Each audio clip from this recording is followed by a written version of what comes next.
Eduardo, muchas gracias a vos por la presentación, muchas gracias a la Casa Argentina y muchas gracias a todas y todos ustedes, amigas y amigos que se unen a nosotros en esta tarde de viernes. Voy a compartir con ustedes un PowerPoint que tengo y voy a guiarme un poquito con esta presentación para para hablar un poco sobre las películas más importantes del cine argentino. Hace un tiempo di una presentación similar y aquella vez me enfoqué un poquito más en la primera parte de lo que van a ver aquí. Así que esta vez lo que me gustaría hacer es enfocarme un poco en los años siguientes, ¿no? Los años 90, los años 80, etcétera. Entonces, quería decirles desde el principio que la idea de esta presentación es, por supuesto, dar un pantallazo del cine argentino, pero también es introducir, como mencionaba Eduardo, el ciclo de cine, que es un cine club, ¿no? O sea, vamos a ver películas por nuestra cuenta y después las vamos a discutir juntos para aprender un poquito más acerca de nuestra cultura y acerca de nosotros mismos. Así que esa es la idea de esta pequeña introducción al cine argentino. Como dije la vez anterior también que hablé de cine, esta presentación cubre muchos años. Vamos a empezar de fines de los 1800. Entonces, va a ser por momentos, van a sentir ustedes que están en una especie de montaña rusa, porque no podemos tampoco hablar en detalle acerca de cada una de estas películas, ni mucho menos. Lo que les pido es que si tienen alguna inquietud, alguna pregunta a medida que ven la presentación, que por favor tomen nota y al final pueden hacerme preguntas y veremos si tengo la respuesta, ¿no? También van a ver que a pesar de que hay muchísimos nombres aquí, muchísimos títulos, hay muchos nombres, muchos títulos que faltan. Así que si quieren añadir algo al final, por supuesto será muy bienvenido. Entonces, hablemos de cine y empecemos desde los comienzos. Los comienzos me refiero a fines de los 1800, ¿no? No estamos muy seguros de la primera función pública de cine en la Argentina, pero se cree que esta tuvo lugar en la ciudad de Rosario, Santa Fe, en 1896. Estuvo a cargo de un alemán, Federico Figner. Ahora, si la fecha es correcta, esta fecha de 1896, se trataría también de la primera función pública de cine de toda Latinoamérica. Entonces, estamos hablando de cómo la Argentina trata de incorporarse a la modernidad, ¿no? En 1897 aparece la primera película argentina. Esto era un cortometraje, lo hizo Eugenio Pi, que era francés, y simplemente era una imagen de la bandera argentina flameando, ¿no? Es la bandera que está en la Plaza de Mayo. Obviamente, no la misma bandera, ¿no? Sino la bandera que estaba en la Plaza de Mayo en ese momento. Eh, Ahora, para ver una película que tenga ya un argumento, tenemos que esperar un poquito más, hasta 1909, año en que se estrenó La Revolución de Mayo. Esta película la realizó un italiano, Mario Gallo. Y lo que quiero enfatizar con esto es, obviamente, que somos realmente un país de inmigrantes. Lo pueden ver aquí, ¿no? Federico Figner, alemán; Eugenio Pi, francés; Mario Gallo, italiano. Entonces, nuestro cine, como nuestra cultura, estuvo desde un primer momento muy conectada con las corrientes de inmigración, ¿no? Entonces, por lo menos esa parte de nuestra cultura, porque hay muchas otras partes, está ligada a la inmigración. En cuanto a temas, en esta época era muy común que se adaptaran, por ejemplo, novelas naturalistas. Era lo que estaba de moda en esa época en cuanto a literatura. Y lo primero que hizo el cine entonces fue tomar estos argumentos y adaptarlos a un medio audiovisual. Había también muchos melodramas. De hecho, la literatura naturalista es bastante melodramática muchas veces. Y tal vez lo más importante para nosotros es que en algunos casos se tomaban historias que venían de las letras de los tangos y se adaptaban en forma de película. Eso ya es más nuestro, ¿no? Es más autóctono, por lo menos más porteño, ¿no? Porque el tango siempre tenemos que recordar que representa más que nada esa parte o esa región de nuestro país. Eso no es todo, en otras palabras. A modo de trivia, ¿Sabían ustedes que el primer largometraje animado de toda la historia del cine se produjo en Argentina?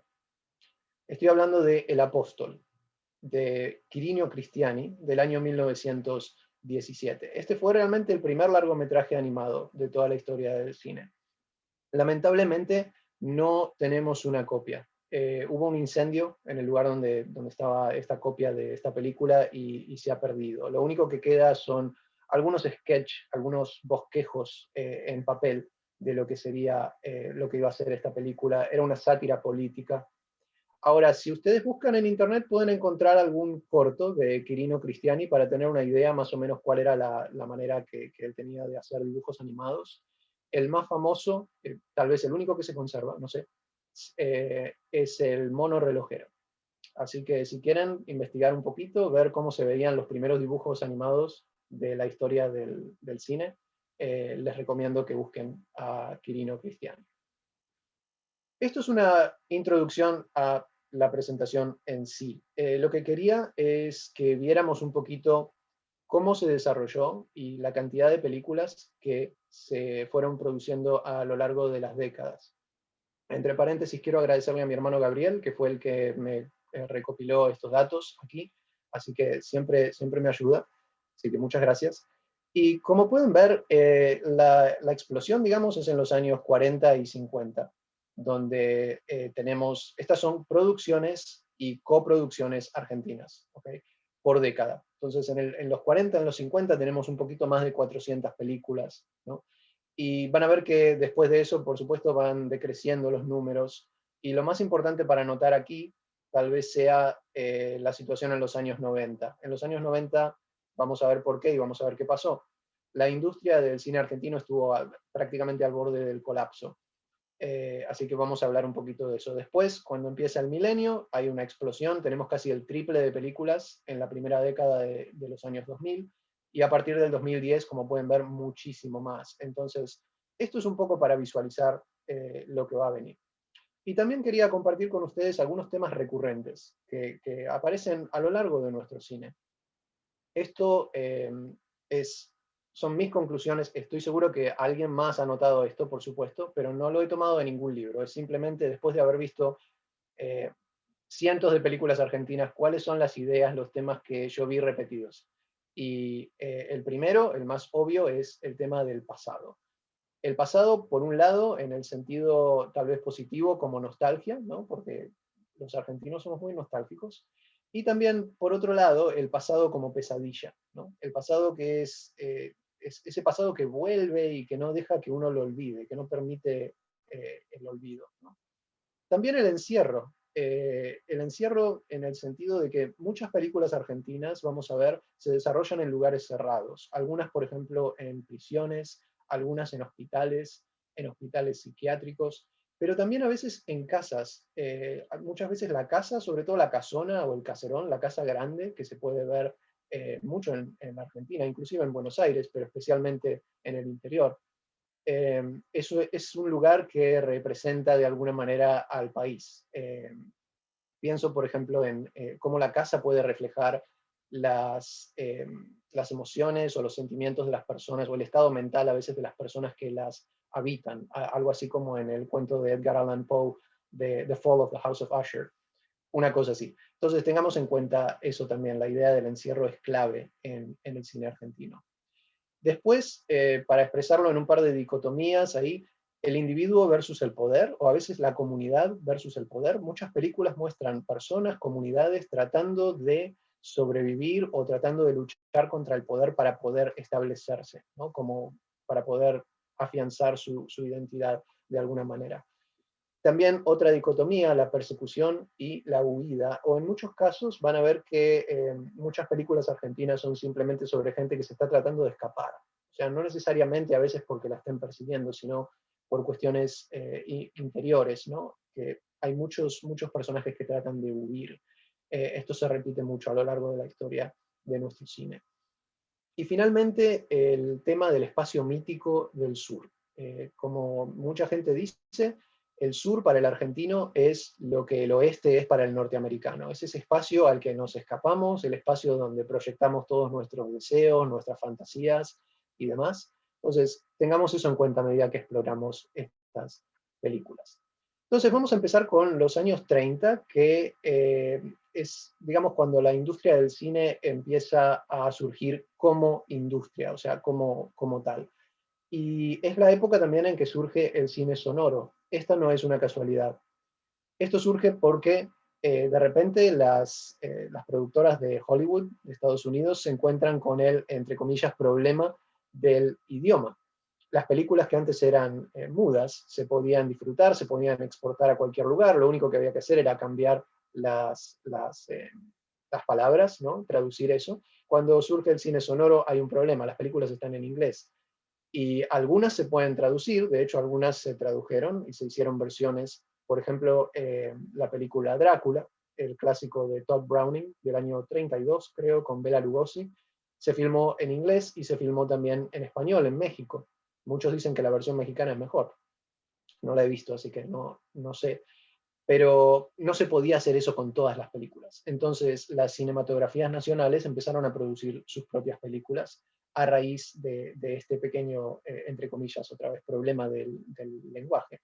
En Argentina se fundan Lumitón y Argentina Sonofilm, que son las primeras eh, industrias, las primeras productoras de cine nacionales. Y lo más importante de esta época es que los argumentos son originales, en el sentido de que ya no estamos viendo tanta adaptación de novelas, sino que aparecen guiones originales, o sea, como cine, que no existían de alguna otra manera. Aquí pueden ver una foto de dos de las protagonistas importantes de esta época, que también siguieron actuando en décadas siguientes. A la derecha tenemos a Tita Merelo y a la izquierda a Libertad Lamarque. Muchas películas se estrenaron durante esta época y aquí les doy las más importantes. Tango, Riachuelo, estas fueron las primeras películas con sonido y en muchos casos eran prácticamente excusas para cantar tangos. Es algo muy porteño, ¿no? Y buenas excusas, por supuesto, pero no había tanta trama, sino que la trama se iba tejiendo con estos tangos que iban cantando los personajes. Y bueno, al final teníamos una historia. Las dos primeras tienen a Luis Sandrini, un actor muy importante de esta época que creó un personaje llamado Berretín, que es un personaje también muy porteño. Alguna gente habla de los personajes que creó Charlie Chaplin, Buster Keaton, y hablan de Luis Sandrini como el personaje típico nuestro. Tiene, por supuesto, sus ventajas y sus desventajas verlo de esta manera, pero es una manera de entender este personaje. También tenemos a Carlos Gardel en esta época, y no voy a hablar mucho de Carlos Gardel, aunque parezca injusto, porque todas las producciones de los largometrajes de Carlos Gardel en realidad no son producciones ni coproducciones argentinas, son de Estados Unidos, son de Francia. Lo que hay en Argentina de Gardel son cortos. Por supuesto hay que mencionarlo de cualquier manera porque es un ícono de nuestra cultura, pero para que sepan, las películas, los largometrajes de Gardel no son estrictamente hablando películas argentinas desde el punto de vista de la producción. Uno de los melodramas más importantes de esta época es el que pueden ver aquí, Puerta Cerrada, sobre una mujer que cantaba tangos, algo que en ese momento estaba muy mal visto. Era algo que la gente bien no hacía, ¿no? Cantar tangos. Entonces esta mujer sufre a lo largo de la película por la decisión de cantar tangos. Pasemos a la década de los 40, que se la conoce propiamente como la época de oro. Hay películas de los 30 que también entran en lo que llamamos la época de oro. En esta época el cine argentino tenía trascendencia a nivel internacional.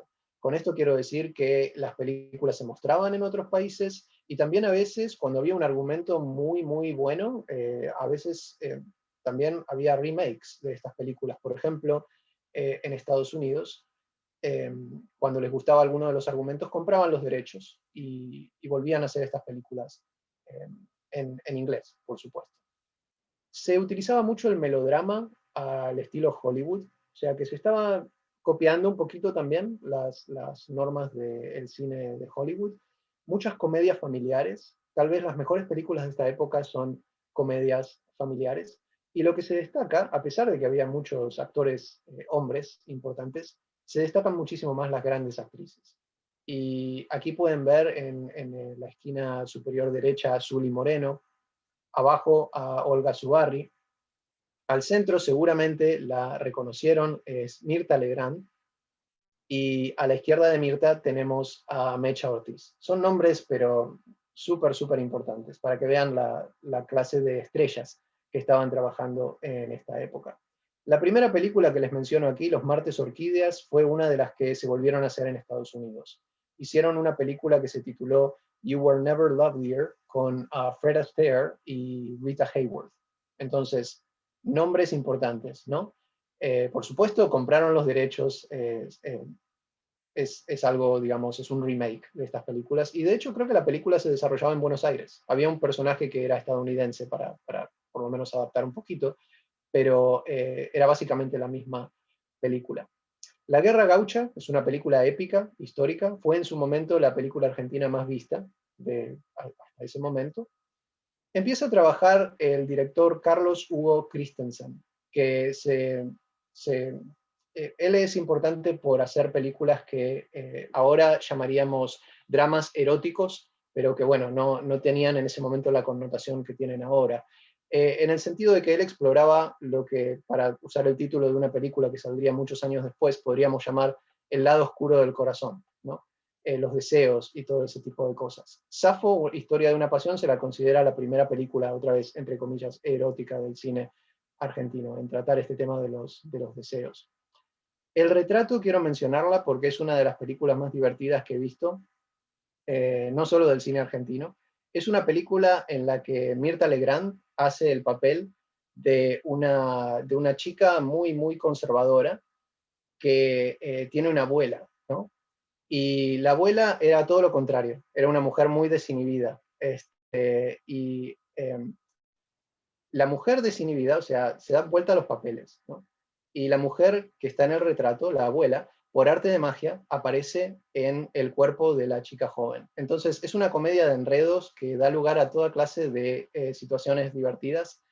Y realmente me reí tanto con esta película que no lo podía creer, porque generalmente a mí mucho no me llaman las películas antes de los 60 o 50, pero en este caso me pareció genial. El póster que ven aquí de Dios se lo pague, esta película es súper importante para nuestro cine. Fue la primera película que recibió una nominación por parte de la Academia Estadounidense de Hollywood.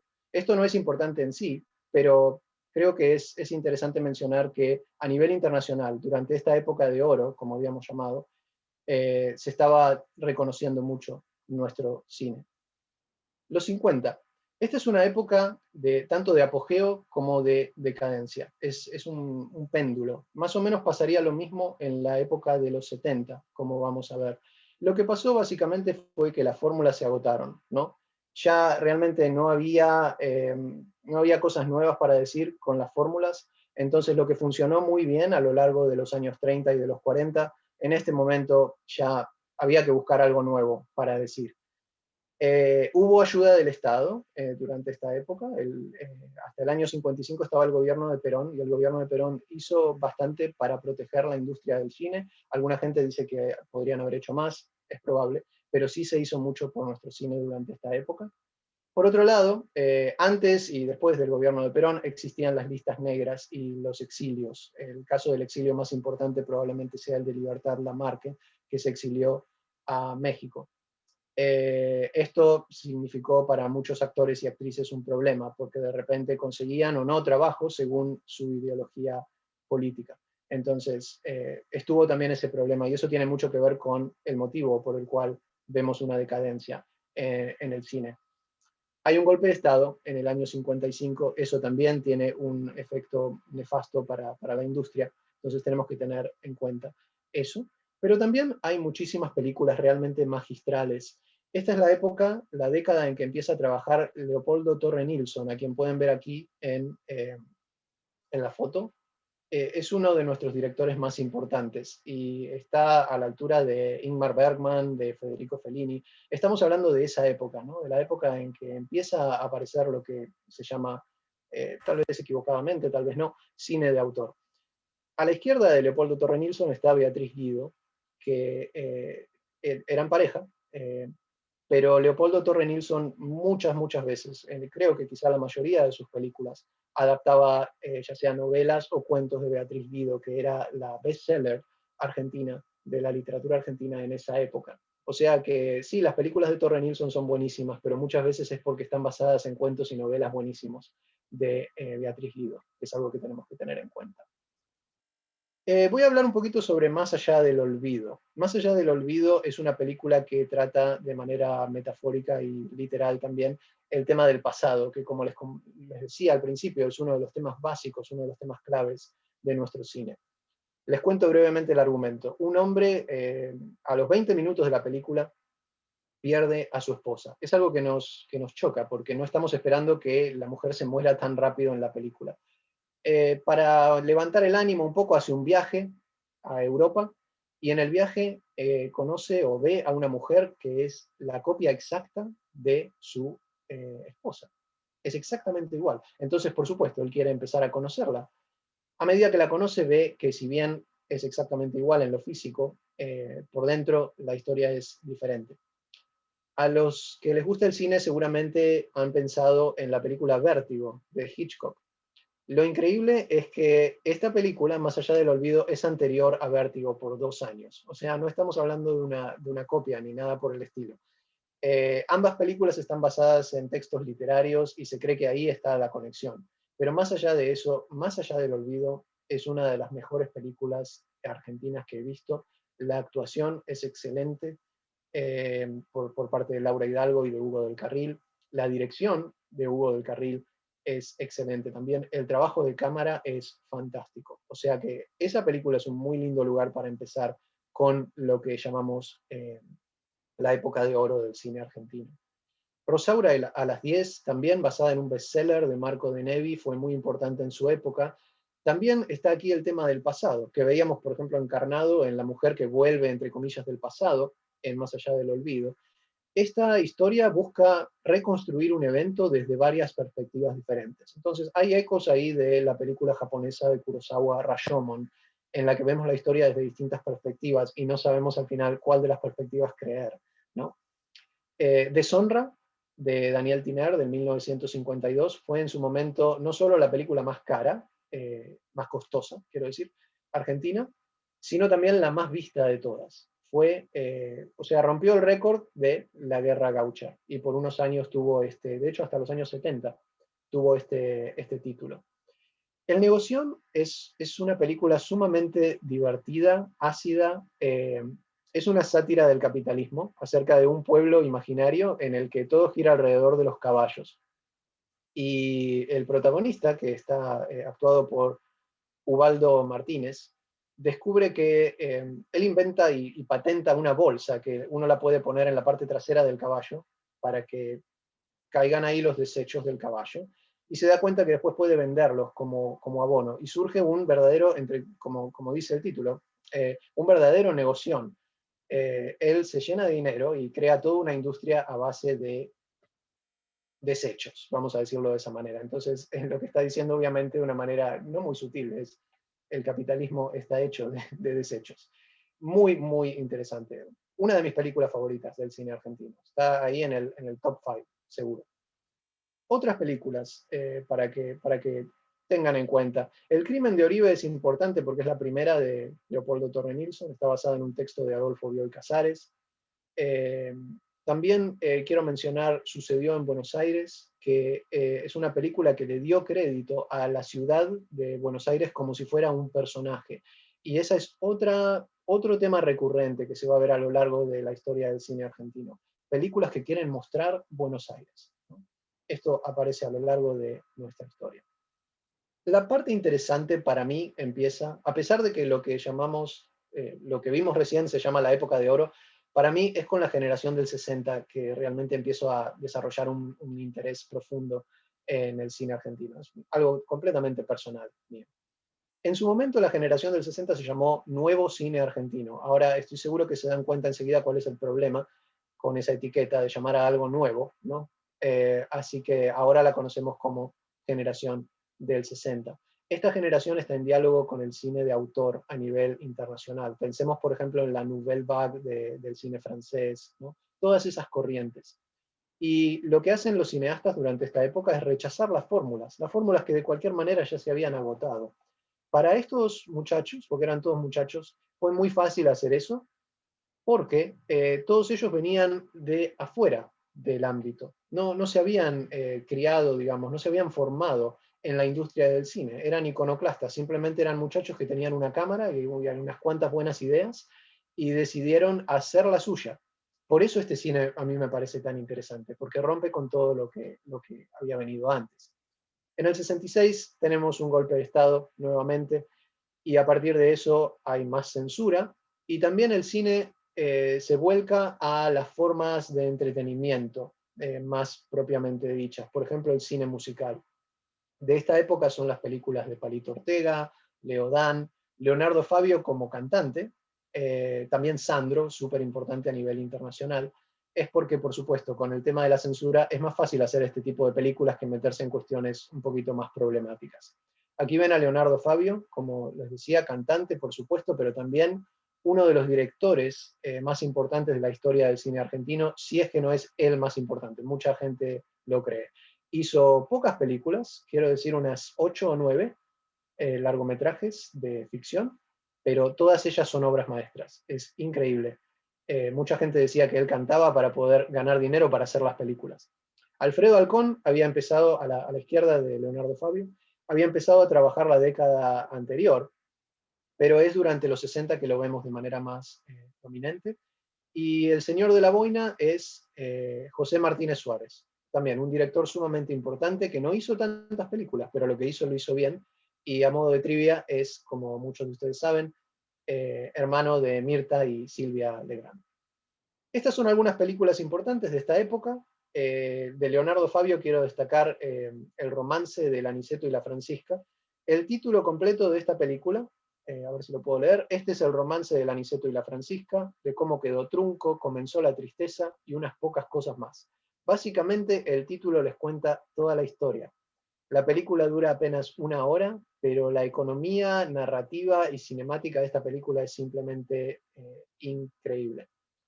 Dar la cara es otro paradigma de esta época, la historia de tres muchachos que terminan el servicio militar y los seguimos en la película a ver a dónde los lleva la vida, ¿no? Durante la generación del 60, como los cineastas eran gente joven, vemos muchas películas acerca de la juventud, específicamente acerca de la juventud perdida, ¿no? Esta juventud sin rumbo. Algo así se puede ver también en Breve Cielo, de David José Cohn, por la cual Ana María Picchio ganó un premio en Moscú a la mejor actriz. Una actuación muy, muy buena. Ella era muy joven, creo que había hecho tal vez alguna que otra película antes, tal vez había trabajado en televisión, pero este es el comienzo importante, ¿no?, de su carrera. Y realmente es una película muy, muy querida, ¿no? Invasión tiene la particularidad de que cuenta con un guión escrito por Jorge Luis Borges y Adolfo Bioy Casares. Es la historia de un grupo de hombres que invade una ciudad imaginaria, mítica también, y mucha gente habla de esta película como de una profecía que mostraba lo que iba a ocurrir en la década siguiente durante la Guerra Sucia. Otras películas de esta época. Tenemos aquí varios directores, justamente porque es el diálogo con el cine de autor. Vemos a Lautaro Murúa, el actor argentino-chileno, que trabajó tanto la temática rural como Yunco, que es la historia de un maestro rural, como también las historias de la ciudad, de la calle de Buenos Aires, como alias Gardelito. Rodolfo Kuhn hizo, tal vez su mejor película sea Pajarito Gómez. Antes les comentaba que durante esta época fue muy popular el cine musical, ¿no?, las películas de Palito Ortega. Pajarito Gómez es la historia de un cantante de este mismo estilo, al que los medios lo crean, lo elevan y eventualmente lo destruyen. Entonces es una crítica, es un metatexto de las típicas películas musicales de la época. Manuel Antín trabajó muchos textos de Julio Cortázar, como Circe. La cifra impar está basada en el cuento o novela breve Cartas de Mamá. Empieza también en esta época a trabajar, a filmar Juan José Jusid. Su primera película, Tute Cabrero, es una verdadera joya.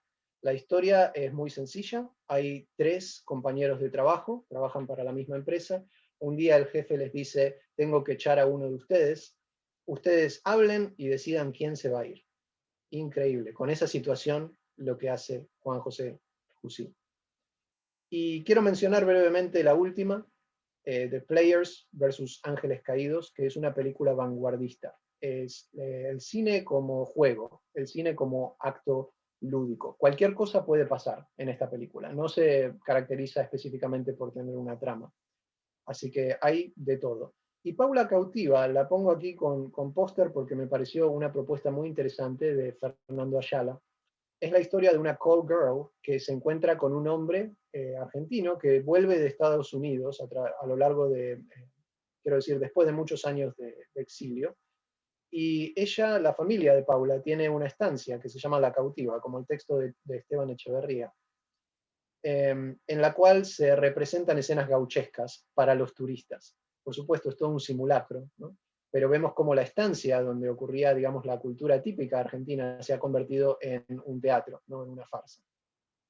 Los 70 son una década tanto de apertura como de cierre, parecido, como les decía antes, a los 50. Hay muchas películas controvertidas, porque al principio de la década no hay tanta censura. Entonces los cineastas aprovecharon para tratar temas que antes no se habían llevado a la pantalla. Un tema muy interesante y sumamente importante de esta época es que se empieza a explorar el rol de la mujer. La mujer ya no es simplemente el objeto del deseo masculino o el objeto de la mirada del director hombre. Empezamos a ver temáticas realmente feministas. Ahora vamos a ver también por qué. En el 76, por supuesto, tenemos lamentablemente el golpe de Estado y como había ocurrido antes, a partir de eso se empieza a enfocar el cine en los llamados géneros menores, la comedia picaresca, como las películas de Porcel y Olmedo, películas infantiles, empieza a trabajar Andrea del Boca cuando era muy chiquita, habrá tenido 7, 8 años, y algunas parodias también, parodias, por ejemplo, de películas como las de James Bond y este tipo de cosas. Ahora, todavía se siguen produciendo, hasta el último momento de la década, increíblemente, películas que critican a la situación que se estaba viviendo, pero lo hacen en forma de metáforas. Los censores no se caracterizan específicamente por ser muy perspicaces. Entonces, si un director, un cineasta quiere criticar a la situación que está viviendo el país y lo hace de una manera metafórica, tal vez la película pase, y en muchos casos pasó, en algunos casos de manera increíble. Aquí en la esquina superior derecha pueden ver a Graciela Borges, que trabajó mucho en esta época, ya había empezado la década anterior, había trabajado con Torre Nilsson en una película, por ejemplo, Piel de Verano, que fue muy buena película. Debajo de ella tenemos al director y actor, anteriormente Sergio Renán, que dirigió La Tregua, la primera película en recibir una nominación a lo que se llamaba específicamente el premio a la mejor película extranjera en Hollywood. Luis Brandoni, a la izquierda, en el medio, encarnó al argentino de clase media. Era un papel que otros actores iban a retomar en el futuro, pero él fue uno de los primeros. Y luego, a la izquierda de Luis Brandoni, tal vez no reconozcan a Aida Bortnik, pero tal vez sí reconozcan el nombre. Ella es guionista. Muchas de las películas argentinas que han tenido más éxito a lo largo de la historia, incluida, por ejemplo, La Historia Oficial, pero también Caballos Salvajes, Volver, La Isla. Es increíble, pero si leen la filmografía de Aida Bortnik, van a ver que estas son películas realmente muy importantes, sobre todo en lo que respecta al éxito de taquilla. Heroína es una película típica de Raúl de la Torre, que trabajó casi siempre con Graciela Borges, explorando los traumas de la mujer. También, como les decía, cine controvertido. La Raulito, por ejemplo, es una película que explora la historia real de una chica que era fanática de Boca Juniors y que desde una edad temprana empezó a vestirse de hombre o de varón para poder sobrevivir.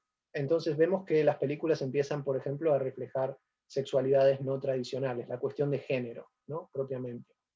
Gente en Buenos Aires retoma lo que había hecho, por ejemplo, la película Sucedió en Buenos Aires, lo que había hecho Breve Cielo, muchas otras películas. La idea de filmar a la ciudad y en este caso enfocarse en la cuestión de la desconexión que provoca el espacio urbano entre la gente. Es una historia de amor, pero completamente diferente. Eva Landek, la directora de esta película, fue llamada en muchas ocasiones la madre del cine argentino. Ahora ustedes se preguntarán, ¿cómo puede ser que la madre del cine argentino es un nombre que no mucha gente conoce? Lamentablemente su carrera se truncó, hizo solo 3 películas, solo 2 de ellas en Argentina. La otra, El lugar del humo, creo que se llamó, la hizo en Uruguay. Todas sus películas tuvieron problemas con la censura, a pesar de que no eran películas controvertidas. Hubo películas más controvertidas que pasaron. Pero lamentablemente esta carrera de Eva Landek se truncó, y por eso es que no tiene el espacio que se merece en la historia de nuestro cine, pero sus películas tienen una firma que es única. Por ejemplo, ella mezclaba la realidad con los sueños, con las fantasías, de una manera que una cosa entraba en la otra, ¿no? Como olas en el mar. Y lo hacía de manera pero fantástica, o sea, realmente increíble. La isla se desarrolla en un hospital psiquiátrico. Entonces vemos aquí el ejemplo de el espacio cerrado en el cine argentino. Esta película es realmente una metáfora de la guerra sucia, del tema de los desaparecidos y la represión. Como está presentada en forma de metáfora, pasó la censura. Básicamente lo que tenemos es la idea, como dice el póster, dice, usted está atrapado, dentro o fuera de la isla. O sea, de cualquier manera uno está atrapado. Los que están en el hospital psiquiátrico son las personas que no aceptan el sistema, las personas que no pueden digerir el sistema o no quieren hacerlo, y por lo tanto se los encierra para que no provoquen problemas en el resto de la población. La gente que los visita es la gente que está fuera, pero que está igual de atrapada. Entonces esa es básicamente la historia, gente en un hospital psiquiátrico, gente que la visita, no hay realmente una trama. En la diapositiva anterior tenía una frase de Ricardo Manetti sobre el cine de esta época. Él lo llama cine centrífugo. Creo que es perfecta la manera de referirse a este cine. Es un cine al que le salen puntas por todos lados, pero eso lo hace justamente interesante. No son películas redonditas, en otras palabras. Son películas que estallan y todo sale disparado para cualquier lado. Y por eso son tan interesantes de discutir. Nazareno Cruz y el Lobo, de Leonardo Fabio, basada en una historia folclórica bien argentina, fue la película más exitosa de la historia del cine argentino. Le robó el título a Deshonra, y quedó así hasta hace unos pocos años nomás, por muchos años. Sergio Renán les había mencionado La Tregua, basada en la novela de Mario Benedetti, pero también hizo, no muchas películas, pero las películas que hizo nuevamente, como otros directores, las hizo muy bien. Una de mis favoritas es Crecer de Golpe, que está basada en la segunda novela de Haroldo Conti, Alrededor de la Jaula. Probablemente le tuvieron que cambiar el título porque la jaula, ¿no? Idea de encierro, idea de... Aunque bueno, crecer de golpe también es interesante el título, porque sí, se puede interpretar como crecer de golpe en el sentido de crecer rápido, pero también golpe puede referirse al golpe de Estado, ¿no? Es muy interesante el título aquí. Películas que, como les decía, reflejan los traumas, especialmente de la mujer. Los ejemplos aquí son La Mari, de Daniel Tiner, con Susana Jiménez y Carlos Monzón. También la película Una mujer, por supuesto. Tenemos El poder de las tinieblas, basada en el informe sobre ciegos de Ernesto Sábato, la idea de un hombre que se siente perseguido. Entonces, nuevamente, la idea de la huida, la idea del escape, también es una metáfora sobre lo que estaba ocurriendo en esa época. Es realmente increíble que esta película haya pasado la censura. Probablemente porque estaba basada en un texto anterior. Entonces nadie hizo la conexión realmente, aunque es realmente muy evidente. Películas históricas surgen en esta época también, como La Patagonia Rebelde, es una película también, se podría decir que es épica. Y en fin, muchas temáticas diferentes tenemos. Luego, en los 80 tenemos el regreso de la democracia. Y es muy común que la gente hable mal del cine argentino de los 80. A mí me encanta, porque hay tantas cosas ocurriendo, ¿no? En esta época. Tenemos nuevamente libertad de expresión. Y fíjense los temas importantísimos que los directores están procesando, ¿no? Procesando la memoria, los desaparecidos, la guerra de Malvinas, el exilio, ¿no? O sea, temas increíblemente importantes. Entonces, por eso me parece que, si bien las películas de esta época no son perfectas, entre paréntesis, si conocen alguna película perfecta, por favor avísenme, son sumamente importantes por lo que tratan, ¿no? Por los temas que abordan.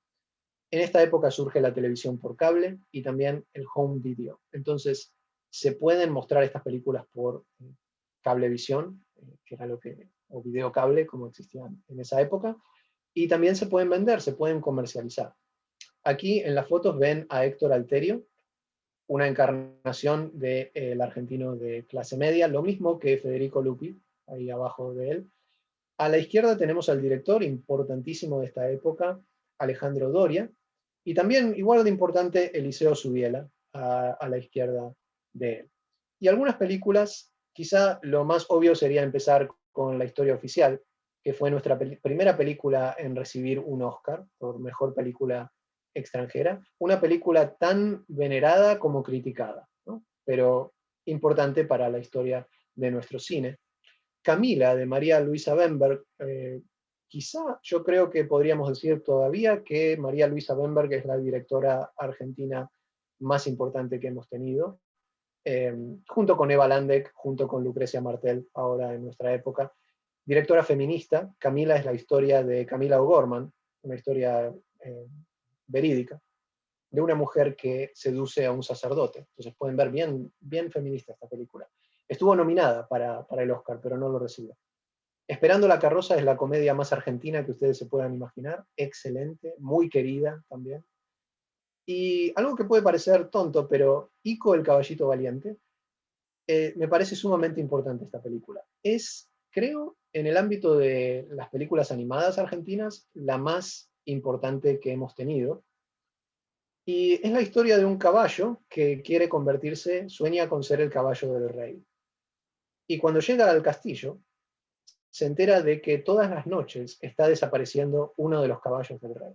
Entonces pueden ver que incluso en las películas infantiles tenemos el comentario de lo que había ocurrido la década anterior y principios también de los 80, los desaparecidos, ¿no? Es una metáfora de los años oscuros. Entonces los niños pueden verla a un nivel y los adultos pueden ahí interpretar otro mensaje muy diferente con la misma película. Los chicos de la guerra es una película que por supuesto aborda el tema de la guerra de Malvinas. Tenemos el tema de la represión y los desaparecidos en películas como Contar hasta 10, que es una de las películas más tristes que he visto. Contar hasta 10 es lo que hacemos antes cuando estamos jugando a la escondida, ¿no? Contamos hasta 10 y después vamos a buscar a los que han desaparecido, ¿no? Muy, muy interesante el título. La noche de los lápices también, desgarradora, película muy, muy difícil de ver. Made in Argentina, sobre el exilio. La amiga, también de alguna manera sobre el exilio, sobre los desaparecidos también, con Sipe Linkowski, Federico Lupi, y también la actriz noruega Liv Ullmann, que trabajó con Ingmar Bergman. Bueno, más que trabajó también, eran pareja, así que, pero muy, muy interesante. Esta película la enviamos a los Oscar, pero bueno, no resultó nominada. Y en los 80 también quiero mencionar a Jorge Polaco, que es uno de los directores más interesantes que tenemos. Mi metáfora para describirlo a él es que si el cine argentino es una casa, las películas de Jorge Polaco son el rincón más oscuro del sótano. Es el lugar al que no debemos ir, pero al que también de alguna manera nos atrae, ¿no? Son películas sumamente crueles, grotescas por momentos. Si conocen ustedes, han oído hablar de la estética del esperpento, las películas de Jorge Polaco son un muy buen ejemplo de eso, la realidad reflejada en un espejo que distorsiona la imagen. De alguna manera, todas estas películas son metáforas del poder, metáforas del sometimiento. Muchas se desarrollan en casas, espacios cerrados, ¿no? Por ejemplo, Diapasón se desarrolla en una casa donde un hombre abusa de una mujer constantemente. Es una metáfora del poder. En El nombre del hijo es la misma historia, pero en vez de ser una pareja tenemos a una madre y su hijo de edad mediana al que domina completamente. Kindergarten tuvo el, entre comillas, honor de ser la única película que se prohibió en Argentina después del regreso de la democracia. Se la acusó de cosas que no eran verdad. Es una película complicada, por otro lado, problemática. Jorge Polaco cultivaba una imagen de niño terrible, entonces a él le gustaba provocar. Y por otro lado, era muy, muy sensible a la crítica. Son dos cualidades que, como pueden ver, son una receta para el desastre. Después de Kindergarten estuvo mucho tiempo sin trabajar o hizo películas ligeras, porque justamente a raíz de todo este problema que tuvo. Kindergarten se estrenó recién en el año, creo que 2011. Cuando la gente finalmente la vio, algunos se preguntaron ¿y cuál era el problema? En fin, es una carrera que es digna de mencionar. Sus películas no son perfectas, pero él también, como Eva Landek, mezcla los estados mentales, estados psicológicos con la realidad, con los sueños, con el pasado, los flashbacks, y lo hace de una manera muy interesante. Con los 90 entramos en la época de la globalización. También por eso mismo se ven muchas coproducciones. En los 90, como les había dicho, la industria del cine argentino estuvo a punto de colapsar, pero se pasó en el año 1995 una ley prácticamente de emergencia para reflotar la industria, y esta ley tuvo buen efecto. Uno de los resultados que tuvo fue que se enfatizó el hecho de que las películas tenían que hacer dinero, y por eso vemos muchos éxitos de taquilla. Por ejemplo, Comodines, una película de acción. Por ejemplo, Tango Feroz, que introdujo a toda una generación al rock argentino de la época de los 60, fines de los 60, principios de los 70. Ricardo Darín, a quien pueden ver aquí, es otra encarnación del argentino de clase media, y como yo siempre digo, si ustedes han visto 5 películas argentinas, en 4 de ellas probablemente haya estado Ricardo Darín. Vean los números, como el año 94 las películas que se producen, o coproducciones también en la Argentina, bajan de las 15. Creo que ese año se produjeron 14 películas, nada más. Esto es terrible. Pero luego se pasa la ley y la situación mejora. El lado oscuro del corazón, gran éxito de taquilla.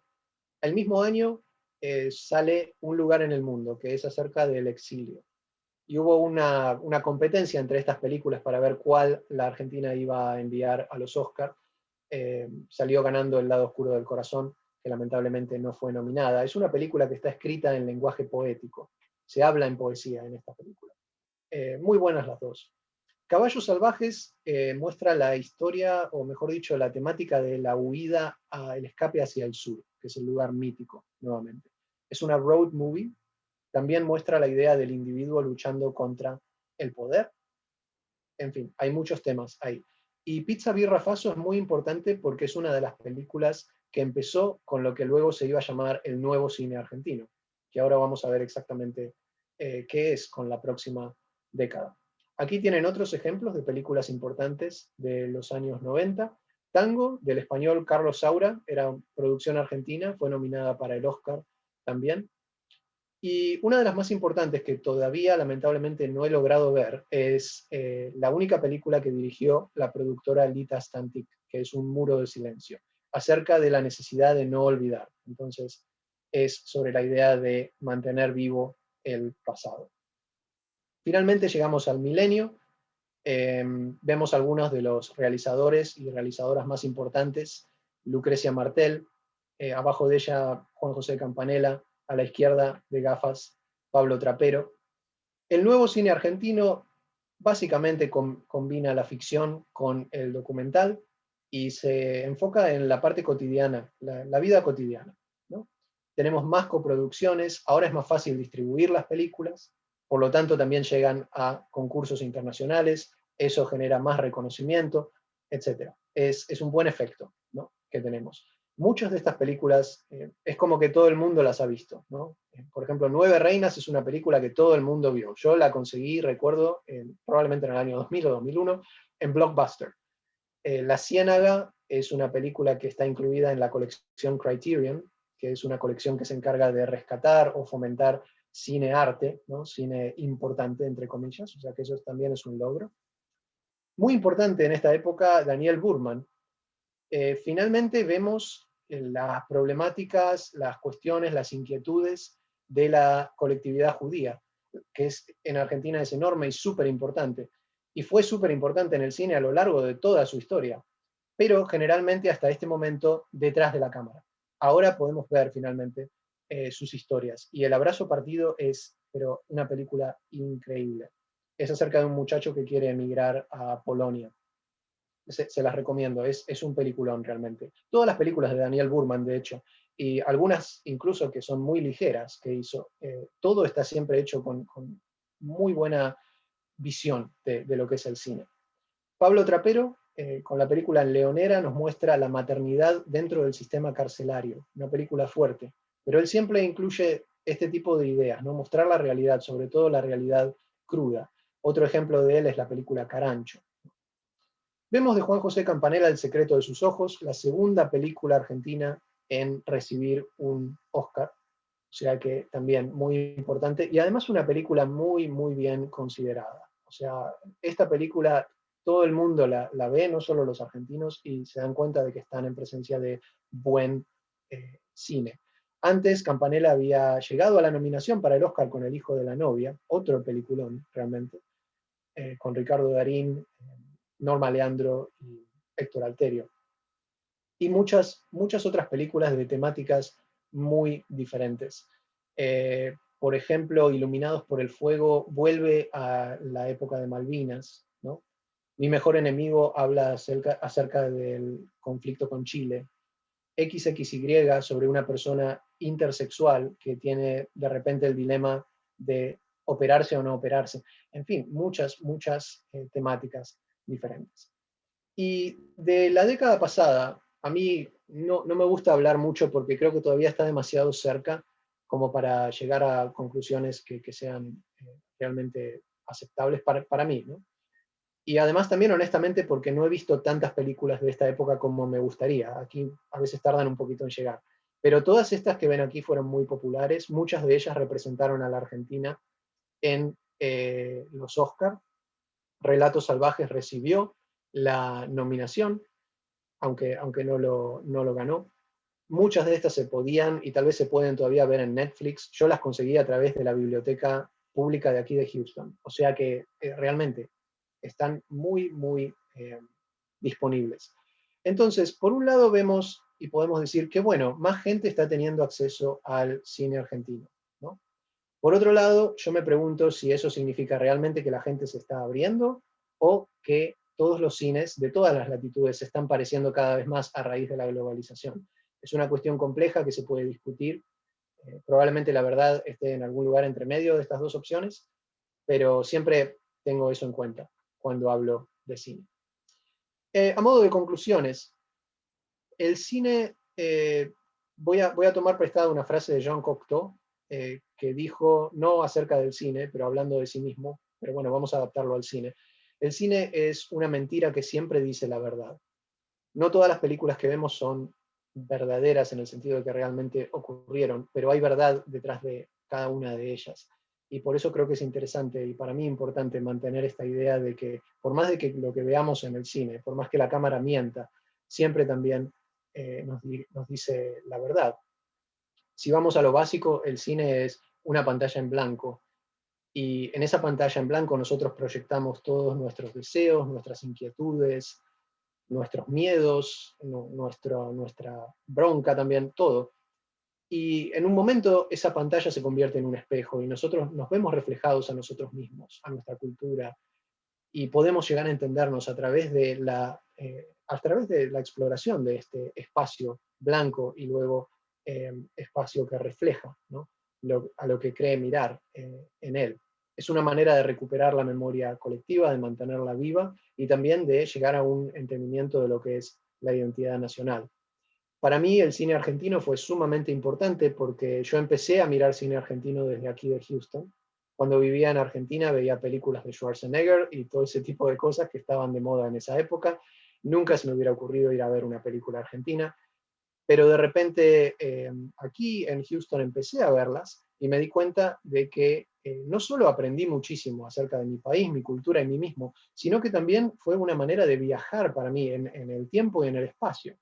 Ver películas de los 80, por ejemplo, me permitía volver a la Argentina en la que yo había crecido. Estaban los mismos autos, las mismas tiendas, las mismas calles, los teléfonos públicos, aquellos teléfonos públicos de color naranja, no sé si ustedes recuerdan.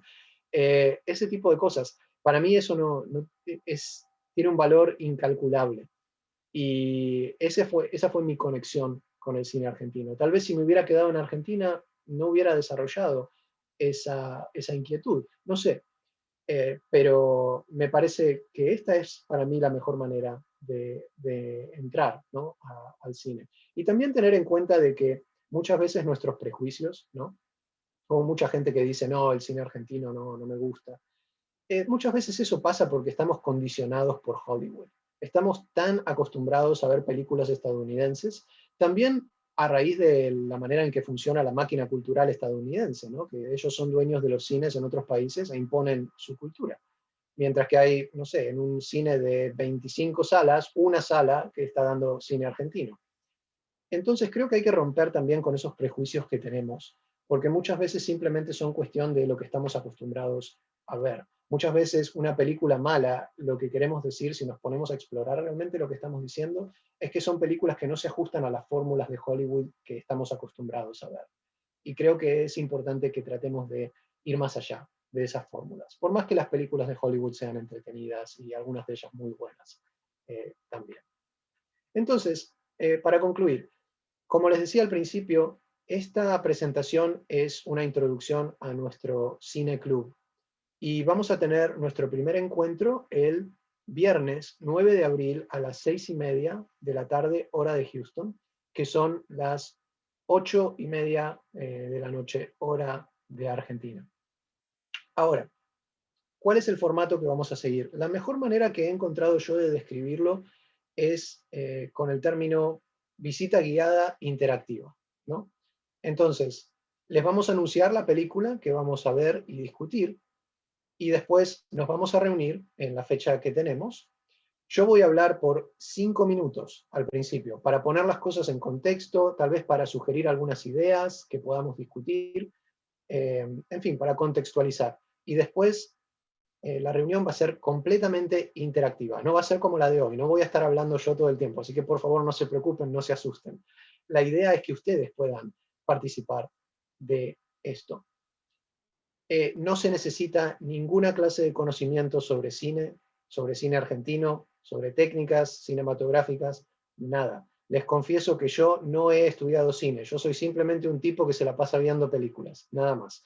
Lo único que tienen que hacer es ver la película, tomar notas, por favor, a medida que la ven, porque si ven la película pasado mañana, de acá al 9 de abril se van a olvidar de muchas cosas, créanme.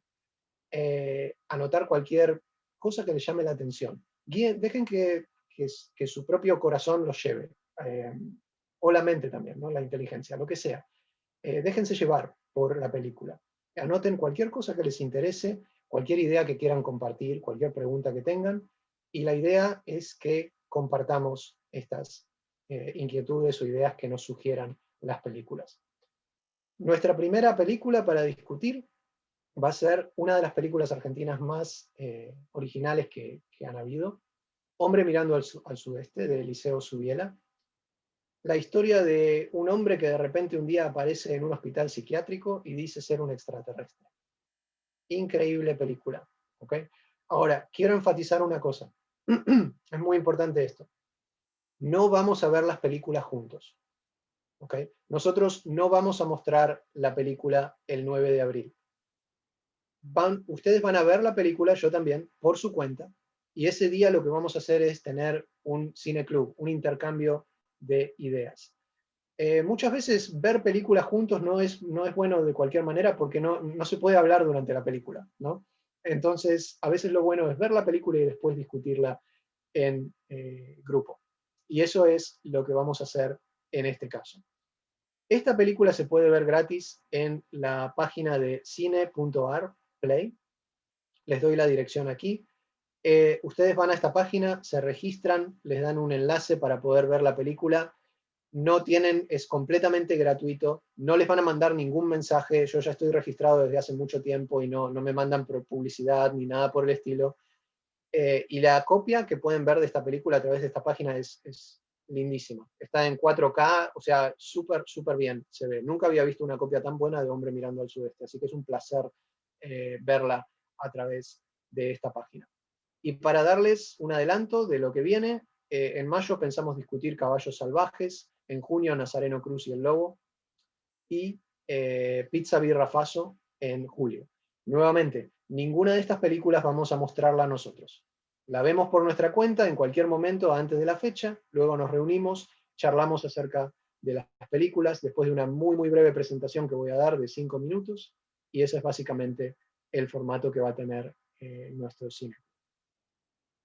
Quiero darles las gracias de todo corazón por darme un poquito de su tiempo, por permitirme hablar de uno de los temas que me parecen más interesantes y fascinantes.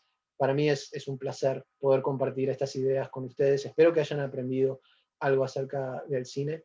Y ahora vamos a tener un espacio para preguntas y comentarios, pero sobre todo quería decirles que, bueno, espero verlos para el ciclo de Cine Club que va a empezar el 9 de abril. Así que me despido y, bueno, contesto sus preguntas si es que hay o comentarios. Y será hasta entonces. Mil gracias nuevamente por darme este tiempo y este espacio para charlar con ustedes. Es siempre un placer.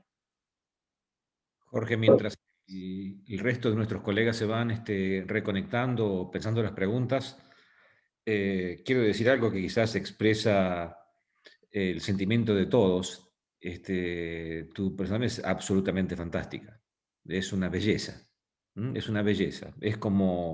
Es un viaje por 150 años de cine argentino a toda velocidad y a toda profundidad.